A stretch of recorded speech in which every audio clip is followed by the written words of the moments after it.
Any minute now, David Letterman's very last show as the host of The Late Show is about to begin taping, and fans are lining up outside the Ed Sullivan Theater hoping to catch a glimpse of tonight's surprise guest. CBS News contributor Jamie Wax is out there among them. Jamie, what's going on, man? Vlad, there is such an air of excitement out here, even for New York City. This is an exciting event. We have fans who have come from as far as Buffalo, New York, Chicago, Ohio, New York City, Los Angeles, and Canada, and I'm sure many other places to catch Dave's last night. No one's entirely sure what this night is going to be. He brought Bill Murray, who many expected to be the final guest on his show, in last night, and maybe he's taken a page from the book of his mentor, Johnny Carson, in doing a sort of regular show with guests as that type of finale and as the penultimate episode. And then tonight, there may be a retrospective. We don't know. All kinds of celebrities and stars are coming in to fill in the audience. We've got Barbara Walters, Julia Louis-Dreyfus, Chris Rock, Steve Martin, and more arriving. And except for the fact that the Foo Fighters are going to perform, nobody's entirely sure what's in store for Dave's final episode. Yeah, so, Jamie, we see a shot there of Chris Rock earlier going into the studio there. You said you saw Barbara Walters. That's right. Who's that? There's Steve Martin. Steve Martin, Julia Louis-Dreyfus. Yeah, I'm looking at the shots of the people coming in here. Jim Carrey with a full-on beard. Yeah, exactly. I think he grew it just for Dave.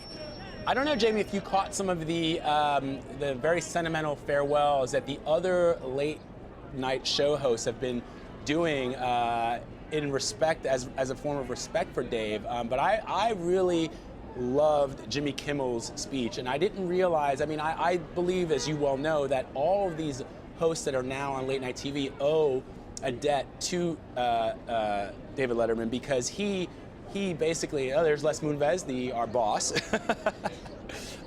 Exactly. Yeah, right, well, he coming in, did you say hi to him? Absolutely. Yeah. But you know, it's true. The word that's amazing that all of these late night hosts have used is innovation or innovator.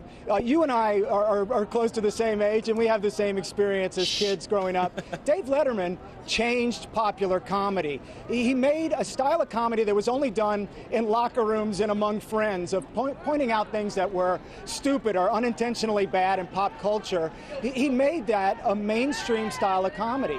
And I think his influence goes far beyond just the late night realm. Yeah, if you recall, Jamie, you're right, we are close in age. I remember, I loved Johnny Carson. I thought he was great. And my parents used to watch him, and I grew up watching him. But I remember when Dave came out into the scene, I was a preteen, and it just blew my mind what he was doing, because, as you pointed out, Johnny's style was very much the cabaret style. The kind of, you'd see Johnny at the Copacabana, and he was doing an act in a tuxedo. And Letterman came out with this absurdist humor, like sticking himself onto a wall with Velcro, and the stupid pet tricks and the top 10 list. And it just blew my mind that somebody could do this on TV. Well, it's funny to think back about how revolutionary Dave was. Do you remember how confused your parents were by Dave Letterman? Why are you watching this, my father would say. Right. You know, stupid Petrix, Larry Bud Melman, even into the CBS years, Sira Jewel and Mujibur, and the Hello Deli. I mean, there are a lot of beautifully ironic things that our generation and now the generations after us just sort of revel in as mainstream comedy that Dave really was a pioneer of. And I see you've got some fans that are next to you. There's a guy holding a sign. What does it say? We do. This is a top 10 list. Tell me your name. My name is Justin Carter. Justin, where did you come from? I came from New York. I actually live in the city. And Justin has a top 10 reasons we will miss Dave. 10 is Dave is the best, and 9 through 1 is the same. You're going to miss Dave Letterman. Yes, we are. He's an icon and a legend and an innovator, and we know that he appreciates every bit of love that he's getting today. He deserves it. Is there a chance you'll get in on this waiting list and see Dave tonight? We hope so, but even if we don't, we just wanted to come and just celebrate him and just enjoy the moment. What's your favorite memory? If you had to boil it down to one thing that Letterman has given you, your favorite guest or your favorite moment in all the years of Letterman? Favorite moment is probably when John McCain suspended his campaign and sort of left out on Dave before showing up to the Late Show, and then Dave caught him doing the interview with Katie Couric, and then proceeded to roast him and provide commentary while he was receiving makeup right there on set. So it was just something like that, just how quick he is, how smart, and how biting he can be with his humor, and it really exposed a lot. And that, to me, is something that will live on in history. It's really true, isn't it, that so many of the best moments of Letterman over the years are uncomfortable moments, right? Yeah, exactly. That moment where he can make his guests uncomfortable or even the audience uncomfortable and really just show, how witty he is and how insightful he can be with his humor.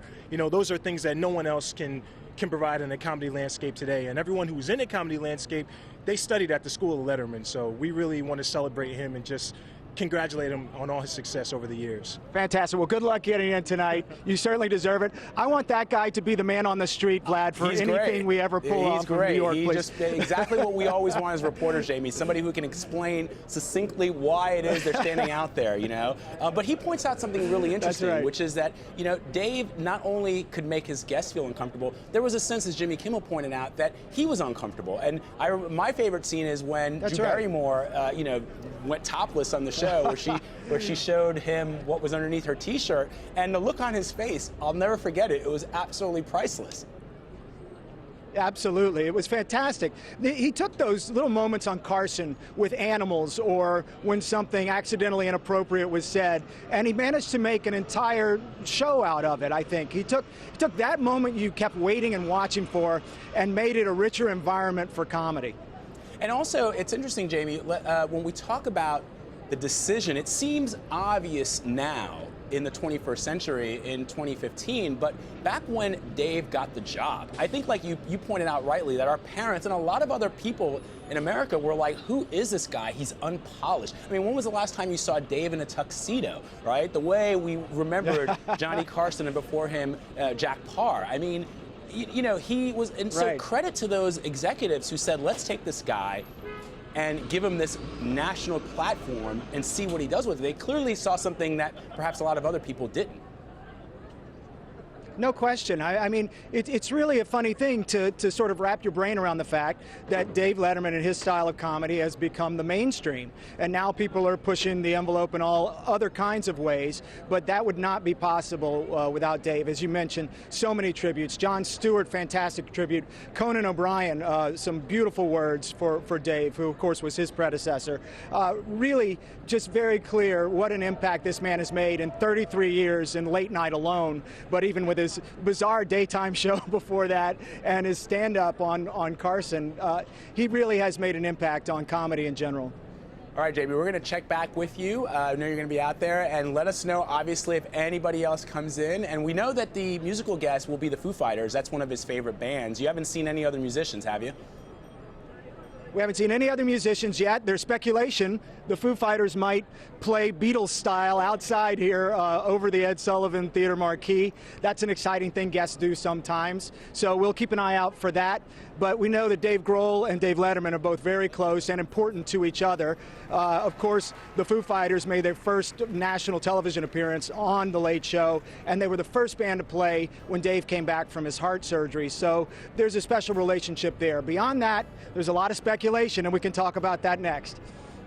All right, Jamie Wax out in front of the home of David Letterman. We'll check back with you later, Jamie. Thanks so much. Thanks.